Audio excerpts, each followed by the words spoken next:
your parents will have boiled water and put some things in there, and you stay inside there in that heat.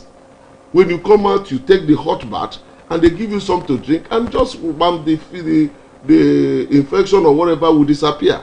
And I said, if that is the case, you can boil ordinary water. Because COVID-19 has its own vulnerable side. Why wouldn't these people tell us this? That's the point. Even if you take the hydroxychloroquine, once you are hospitalized and you take it, it does not make any difference, because what it treats are the symptoms. By then, the blood clotting have started, so it cannot help you. And they are using their data. The people that are called the sales experts are using the data at that point. That is, when they say go home and come back when the thing has developed, then they can admit you. By that time, hydroxychloroquine cannot work. But for outpatients, you can give them that at that initial stage. That's when I found that it works. I've never taken one hydroxychloroquine, and I'm not ready to take any one, because I found a better way for me. I obey all the non-pharmaceutical guidelines just because I have to adapt. There is no government that is not of God. I go out with my face mask, that's what they say. But then, I come back, I do the spiritual one God gave me, and I said on this program, cup of water, hot water every morning, shout Jesus 7 times, drink it. And it's working for many people.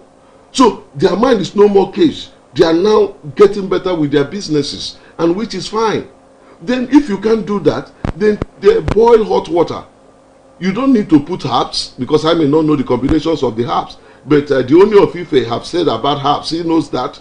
There are some people who know about herbs, but all I know is that hot water boils at 100 degrees Celsius.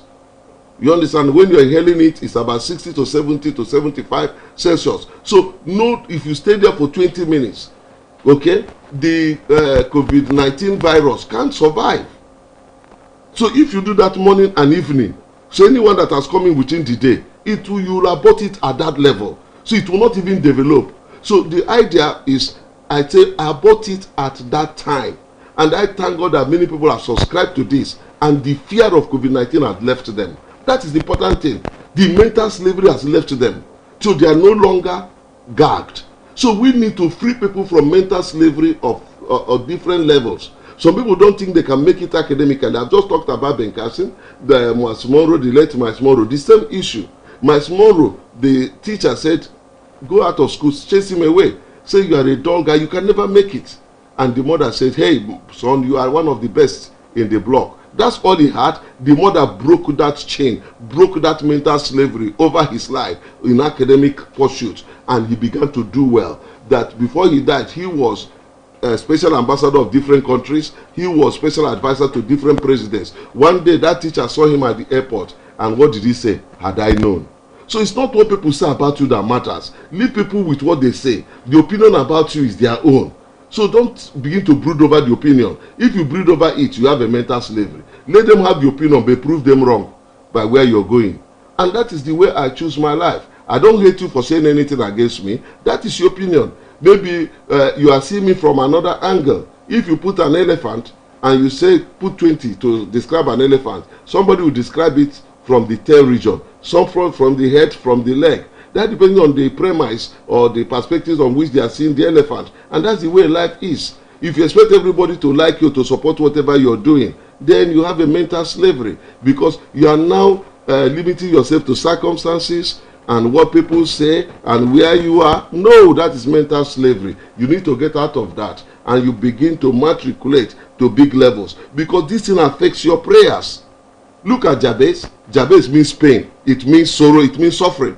That means that was a mental. Any day they say, hello Jabez, that's hello suffering, hello pain, hello sorrow. So every day people call his name, they are putting ceiling upon him.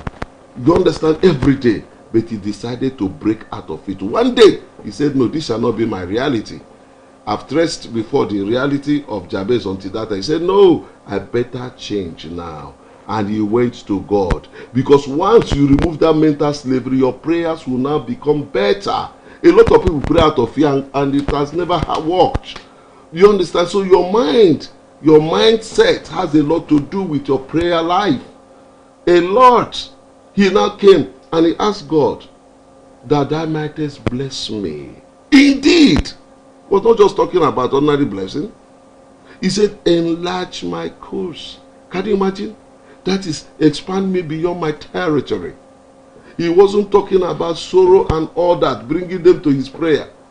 Okay? He was now looking higher. And the Bible says, and God blessed him. May you begin to change your prayer lines very well. May you begin to change your mind. You know, in James chapter 4 verse 3, can I tell you something? I'll give you two scriptures that I close. James chapter 4 verse 3, can I tell you something? He said, you ask and you receive not because you ask amiss. You need to understand what that word amiss means. That word amiss means sick. That word amiss means weakness, weakling. That word amiss means suffering. So in other words, most prayers are sick prayers. They have COVID-19. Most prayers have malaria. Most prayers, in other words, your mind determines your prayer valve. He said you ask because you ask amiss. That is, in other words, your prayer is not healthy, it's sick. But something some people say, sometimes you listen to some prayers, it's like, what is this person saying? Prayer is a communion with God. It's not a monologue, it's actually a dialogue. A son to the father. There are no connotations trying to sound religious. No, it's a heart cry, soul being poured out to God. That is the way it works. But mental slavery, traditional prayers, and all these things have eclipsed people's life and mind, that they are not able to receive results from prayers. And they think they are praying. And they say they pray, nothing has happened. Check your prayer. It's not with God. No, it's you. Change. Once your mind is changed, many things will change. Your relationship with people, your prayer line, and all that. So that you don't pray sick prayers. I want to read this one scripture in Psalm chapter 2. But I want to read it from King James Version. Just remember that in Luke chapter 12 verse 32, Luke chapter 12 verse 32, Jesus said, it is my Father's good pleasure to give you the kingdom. Hi, it's good pleasure. So don't look for small things. He said, ask. Psalm chapter 2 verse 8, he said, ask for the hidden, I will give it to you. Ask for the utter parts of the earth as an inheritance, I'll give it to you. That's King James Version. Let's look at Message translation of it. It is your Father's good pleasure to give you. So please, you need to pray for God to make you to stand out, to make a difference, so that you can help the needy. Don't begin to go with this myopic average mindset that has never helped people and will never help people. You need to take that leap today. You need to think big. Please ask God in spite of what people are telling you. Ask God in spite of what the circumstances is. Ask God. Ask God.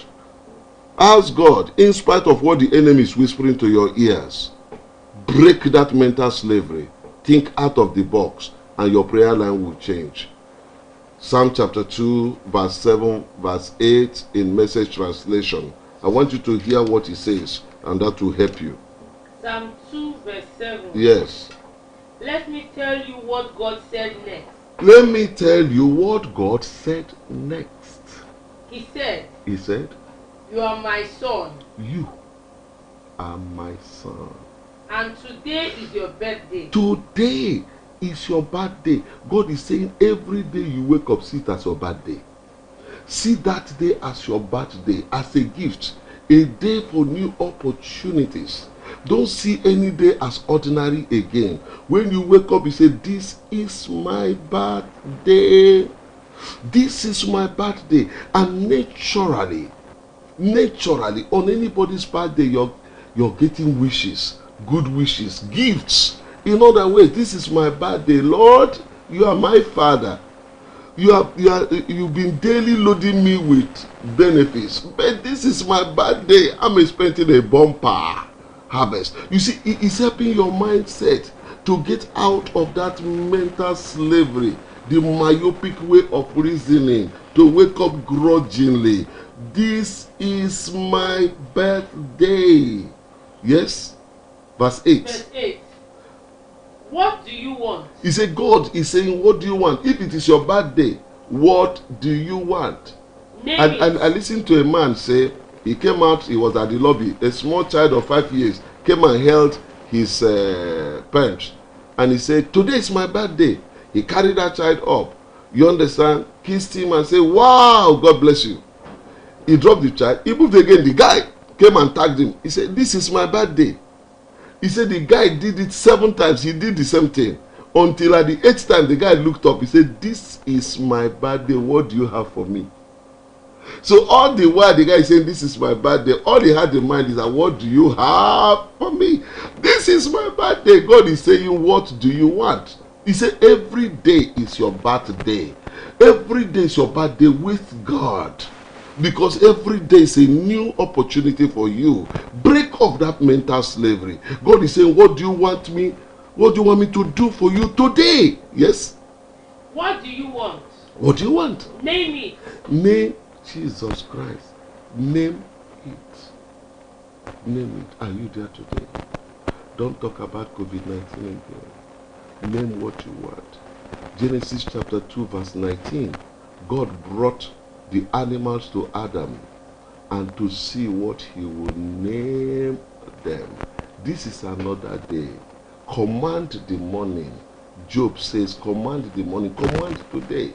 God says in Isaiah chapter 45 verse 11, he said, command ye me concerning the works of my hands. He said, this is your birthday. What do you want? Name it. Don't just throw anything. Name it. Yes? Nations as a present. He said, do you want nations as a present? Continent as a prize. Do you want continents as a prize? Yes? Verse 9. No, let's leave it at verse 8. Do you want continents as a prize? What do you want? Then I'll give it to you. So whatever you want, no matter how big it is, I release you today to break that mental slavery. Ask God right now, where you are, something that looks impossible. Don't mind what people are saying. Just ask it. This is your birthday. Tell God what you want him to do. And I want to hear your testimonies. Remember, it is loving God. It is loving people. It is, wow, touching lives positively and serving our God. I am Fresh Fire. We are missionaries on assignment to connect the world with his love and his presence.